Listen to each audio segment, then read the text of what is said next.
एक ऐसा सुपरस्टार जिसके पास सब कुछ था, बेहिसाब टैलेंट, इंडस्ट्री पर राज करने की ताकत और बड़े बड़े डायरेक्टर्स का साथ। एक वक्त था जब लोग कहते थे कि शाहरुख खान के बाद बॉलीवुड का किंग कोई होगा तो वो है रणवीर सिंह। रणवीर सिंह रणवीर सिंह रणवीर रणवीर सिंह रणवीर सिंह रणवीर सिंह रणवीर सिंह पद्मावत, गली बॉय और सिम्बा जैसी मूवीज ने उन्हें एक ऐसे सिंहासन पर बैठा दिया था जहां से गिरना नामुमकिन था। लेकिन किस्मत का पहिया जब पलटता है तो वो ये नहीं देखता कि आप कितने बड़े स्टार हैं। कोविड के बाद इस बाजीराव को किस्मत ने इतना बुरा पटका कि जिस सुपरस्टार की फिल्म में 300 करोड़ कमाती थी, उसकी फिल्में अपना बजट रिकवर करने के लिए भी तड़पने लगी। अचानक से लगा कि रणवीर सिंह पर जैसे किसी ने श्राप लगा दिया हो। अब जरा इन नंबर्स को ध्यान से सुनना। 2021 में आई फिल्म 83 जिसका बजट था 300 करोड़ रुपए और ये फिल्म 193 करोड़ पर ही सिमट गई। इसके बाद आई जयेश भाई जोरदार जिसका बजट था 90 करोड़ रुपए और ये 25 करोड़ कमाकर डिजास्टर साबित हो गई। लोगों ने कहा कि रणवीर सिंह को एक्शन करना चाहिए क्योंकि ड्रामा अब उनके बस की बात नहीं रही। लेकिन फिर रणवीर सिंह के करियर को खत्म करने एक और मूवी आई, रोहित शेट्टी की सर्कस। तो सबको करंट लगा रे, रंट लगा ये मूवी 160 करोड़ के बड़े बजट की थी लेकिन 60 करोड़ कमा कर ही खत्म हो गई। अब सोचिए जो एक्टर इतनी बड़ी बड़ी ब्लॉकबस्टर फिल्में दे रहा था वो एकदम से इतने बड़े डायरेक्टर के साथ भी फ्लॉप फिल्में देने लगा। रणवीर सिंह पर क्या बीत रही होगी। इसी दौरान प्रोड्यूसर्स के बीच भी रणवीर सिंह का खौफ फैलने लगा। वो रणवीर से ऐसी नजरें चुराने लगे जैसे रणवीर में कोई कांटे लगे हों। जो प्रोड्यूसर रणवीर सिंह के घर के बाहर लाइन लगाकर खड़े रहते थे, आज वही रणवीर को अपनी फिल्मों से धक्के मारकर निकालने का बंदोबस्त कर रहे थे। कहते हैं ना, जब इंसान का बुरा वक्त आता है तो रास्ते ही बंद नहीं होते बल्कि मंजिलों के भी नामो निशान मिट जाते हैं। रणवीर के साथ उस समय कुछ ऐसा ही हो रहा था। यही नहीं, उस समय रणवीर सिंह के हाथ से एक के बाद एक कई बड़े प्रोजेक्ट्स भी छीन लिए गए। सबसे पहले उनकी प्रशांत वर्मा के साथ एक फिल्म राक्षस साइन हुई थी, लेकिन फिर रणवीर के अनप्रोफेशनल बिहेवियर का बहाना बनाकर उन्हें इस फिल्म से निकाल दिया गया। यहाँ तक कि ब्रह्मास्त्र पार्ट 2 में देव का किरदार रणवीर को ही मिलने वाला था, लेकिन उनके भयानक डाउनफॉल को देखते हुए मेकर्स ने अपना मन बदल लिया और बाद में मेकर्स ने डिसाइड किया कि अब ये रोल रणवीर की जगह रणबीर कपूर ही कर लेंगे। बात यहीं खत्म नहीं हुई। रणवीर सिंह को शक्तिमान का ऑफर भी आया था, लेकिन मुकेश खन्ना के साथ क्रिएटिव डिफरेंस के चलते उन्हें इस फिल्म से हटा दिया गया। और तो और करण जौहर जो रणवीर सिंह के इतने खास बनते हैं, उन्होंने भी अपने ड्रीम प्रोजेक्ट तख्त को शेल्व कर दिया क्योंकि उन्होंने पहले ये फिल्म रणवीर सिंह के साथ बनाने की सोची थी, लेकिन डाउनफॉल के बाद वो भी पीछे हट गए। वहीं संजय लीला भंसाली जो रणवीर सिंह पर अपनी जान छिड़कते थे, उन्होंने तो अपनी अगली फिल्म लव एंड वॉर में रणवीर सिंह की जगह रणबीर कपूर को ले लिया। और कहा जाता है कि रणवीर का अगर डाउनफॉल ना होता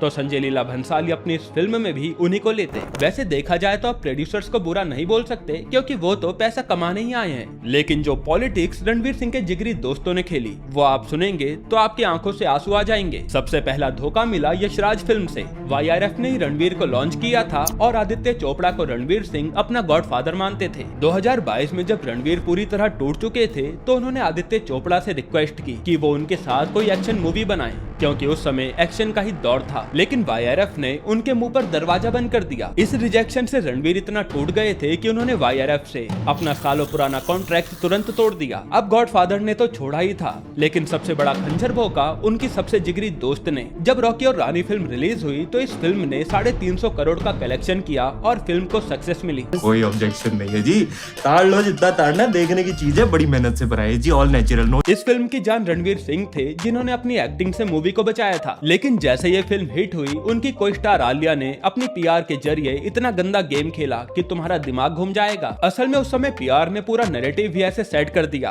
कि आलिया भट्ट की वजह से ही ये पूरी फिल्म सुपर हिट रही और इसके चलते रणवीर सिंह को जो क्रेडिट मिलना चाहिए था वो पूरी तरह से तहस नहस हो गया। किसी ने भी रणवीर की बात ही नहीं करी और सारा क्रेडिट आलिया लेकर चली गई। अब अगर आपको लगता है कि सारे धोखे खत्म हो गए तो नहीं, रुकिए मेरे दोस्त, डॉन 3 की कहानी भी सुनते जाइए।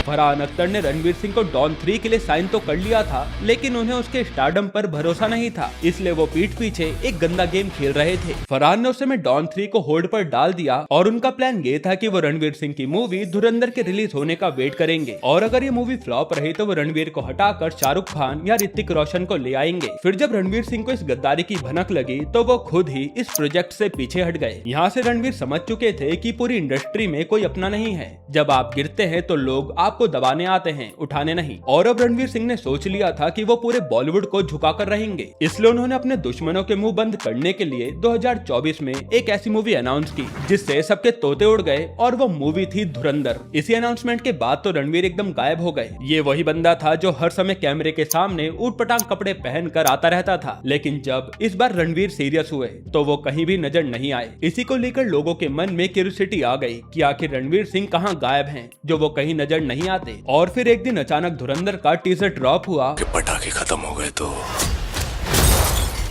मैं धमाका शुरू करूं।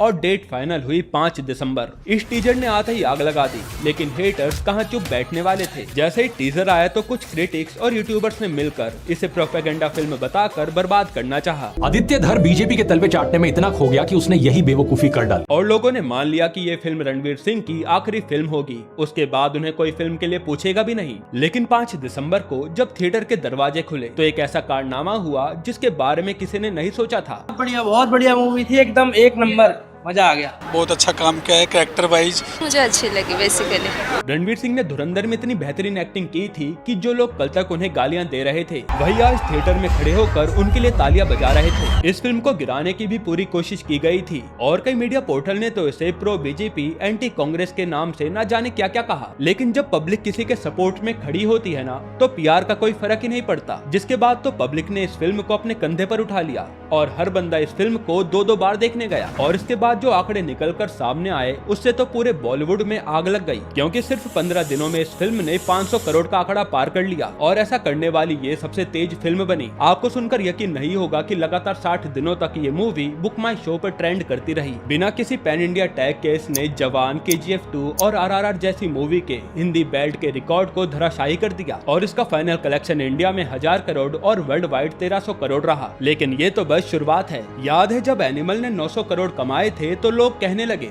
कि रणबीर कपूर ने रणवीर सिंह को कोसों पीछे छोड़ दिया है। लेकिन अब धुरंधर 1300 करोड़ कमाकर एनिमल को 400 करोड़ से पीछे कर चुकी है। रणबीर ने अपनी मेहनत से अपने सबसे बड़े राइवल रणबीर कपूर को आउटशाइन कर दिया। वहीं शाहरुख खान ने अपनी 1000 करोड़ की 2 फिल्में देने में 9 महीने लगाए थे। लेकिन ट्रेड एनालिस्ट का मानना है कि धुरंधर 2 से ये कारनामा रणवीर सिंह 4 से 5 महीने में ही कर देंगे। आज ब्रांड वैल्यू के मामले में रणवीर सिंह इंडिया में टॉप पर है और दूसरे नंबर पर है शाहरुख खान। जिन प्रोड्यूसर्स ने रणवीर सिंह के बुरे वक्त में उनका फोन उठाना बंद कर दिया था, आज वही उनके पैरों में पड़े हैं अपनी फिल्में कराने के लिए। इसी को तो हम असली कमबैक कहते हैं। चलो अब मैं तुम्हें बताता हूँ रणवीर सिंह की आने वाली फिल्में जो धमाका कर देंगी। तो धुरंधर 2 के बाद सबसे पहली फिल्म आएगी ज़ॉम्बी वॉर फिल्म प्रलय। फिर आदित्य धर के साथ एक मैथोलॉजिकल फिल्म बनेगी और ऐसी खबर भी है कि शक्तिमान और बेजू बावरा पर भी काम शुरू हो चुका है। दोस्तों, रणवीर सिंह की दहाड़ ने पूरे बॉलीवुड को नंगा कर दिया है। आपका इस बारे में क्या कहना है कमेंट में जरूर बताना और ऐसे सिनेमा से जुड़ी कहानियों को जानने के लिए हमारे चैनल को सब्सक्राइब करना मत भूलना। मैं मिलता हूँ आपको नए किस्से के साथ।